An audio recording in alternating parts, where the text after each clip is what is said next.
Hey friends, who's hungry?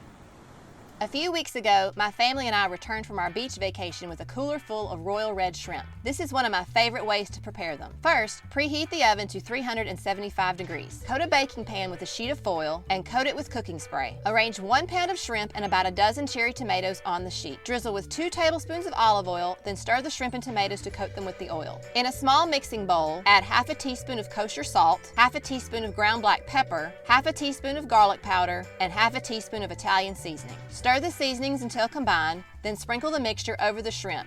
Give it another stir until the shrimp are evenly coated with the seasonings. Bake the shrimp and tomatoes in the oven for approximately 7 minutes until the shrimp are opaque and the tomatoes are just starting to burst. In the meantime, bring a large pot of salted water to a boil and cook 1 16-ounce package of linguine according to the package directions. After you've drained the pasta, put the pot back on the burner and melt 3 tablespoons of butter and saute 2 cloves of minced garlic and 1 teaspoon of red pepper flakes. Add the linguine to the butter and toss to coat. To serve, pile the linguine on a plate, top with the shrimp and cherry tomatoes, then garnish with shredded Parmesan cheese and fresh basil.